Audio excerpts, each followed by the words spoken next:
Selamat datang di Do You Remember series, seri yang akan mengingatkan kita pelajaran-pelajaran yang telah kita pelajari. Seri kedua kali ini kita akan membahas apa artinya Kristus sebagai Minister of Sin di Galatia 2 ayat 17. Untuk mengerti ini, kita jangan lihat apa arti Minister of Sin, tetapi kita harus tahu kenapa dibilang Minister of Sin.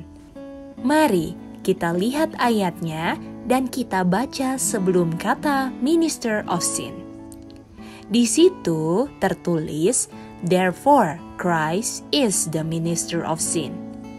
Jadi ada kata therefore sebelum kata Christ is the minister of sin.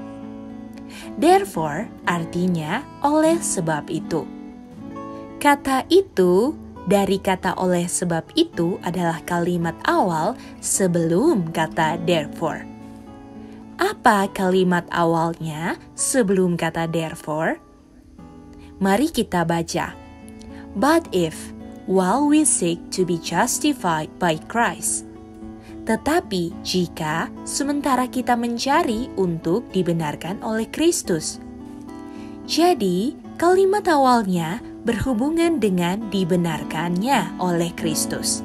Dan ingat ya, kita mengerti ini supaya kita bisa mengerti oleh sebab itu yang berhubungan dengan Kristus sebagai Minister of Sin atau pelayan dosa. Selanjutnya kita mencari ayat yang berhubungan dengan justified by Christ. Dan ayat yang paling kita ketahui adalah Roma 5 ayat 1 dan 2. Kita dibenarkan melalui iman. Bukan iman yang membenarkan kita, tetapi kita dibenarkan melalui iman. Kalau kita memiliki iman, iman itu adalah saluran di mana grace disalurkan melalui saluran iman tersebut. Di mana kalau kita percaya atau beriman, kita dibenarkan bukan karena perbuatan kita. Efesus 2 ayat 8 dan 9. Dan sementara kita dibenarkan Kristus, di saat kita didapati berdosa, dan lalu dibenarkan artinya setelah dibenarkan, apakah saya berdosa lagi?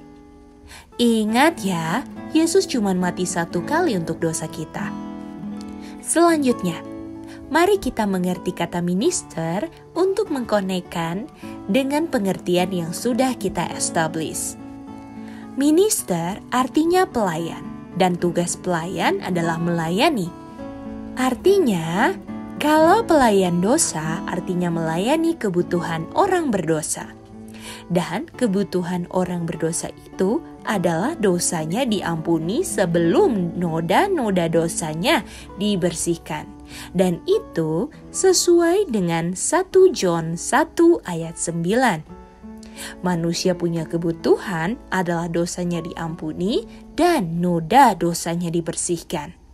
Dan kalau manusia itu berdosa lagi setelah dibenarkan, itu membuat Yesus menjadi pelayan dosa. Karena harus diampuni lagi dosanya. Mari kita lihat contoh pelayan restoran. Kalau pelanggan datang untuk memesan air dan airnya sudah dikasih, apakah ketika pelanggan ini minta air lagi, oleh pelayannya akan ditolak pesanan pelanggan tersebut? Tentu saja tidak dong. Kalau sampai pelayannya menolak pesanan airnya lagi, artinya bukan pelayan restoran dong. Jadi, di ayat Galatia 2 ayat 17, dibilang kalau saya sudah dibenarkan atau justified by Christ, lalu saya berdosa lagi, dan kata orang berdosa lagi ini kalau dikonekkan dengan kata pelayan artinya saya ada kebutuhan untuk diampuni dosanya dan kata pelayan itu menunjukkan pastinya untuk dilayani lagi. Jadi, saya sudah dibenarkan oleh Kristus, lalu saya berdosa lagi. Apakah Tuhan Yesus tugasnya melayani saya terus untuk mengampuni dosa terus? dan menjadi minister of sin. Pertanyaannya, apakah tugas Tuhan Yesus mengampuni dosa terus? Karena kita nggak bisa berhenti berdosa. Mari kita coba lihat ayat di Yohanes 8 ayat 11.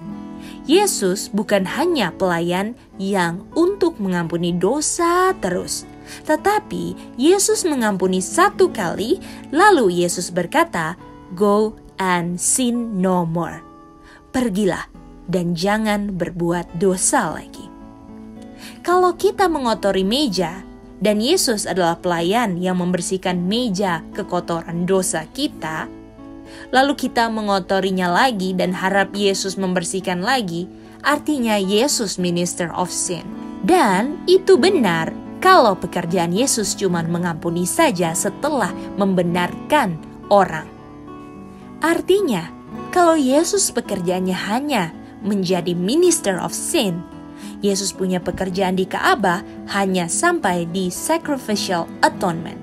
Dan kita tahu sacrificial atonement itu melambangkan kayu salib. Dan kalau pekerjaan Tuhan Yesus hanya sampai di kayu salib, Yesus menjadi minister of sin yang cuman mengampuni dosa saja. Padahal kita tahu sebagai orang Advent, pekerjaan Tuhan Yesus tidak selesai di kayu salib, karena masih ada bilik suci dan bilik maha suci. Dan kita tahu pekerjaan Tuhan Yesus selesainya di bilik maha suci. Jadi, karena selesainya di bilik maha suci, artinya Yesus bukan minister of sin. Ingat, Yesus menyelamatkan umatnya dari dosa. Artinya, orang bisa tidak berdosa. Jadi dia bukan cuma mengampuni lalu orang bisa cetak lagi terus dan diampuni lagi. Karena hal tersebut membuat Yesus menjadi minister of sin. Mari kita baca Galatia 2 ayat 17 selanjutnya. Apakah Yesus minister of sin? Jawabannya God forbid. Atau Yesus bukan minister of sin. Demikianlah penjelasan Do You Remember seri kedua. Tuhan memberkati kita semua.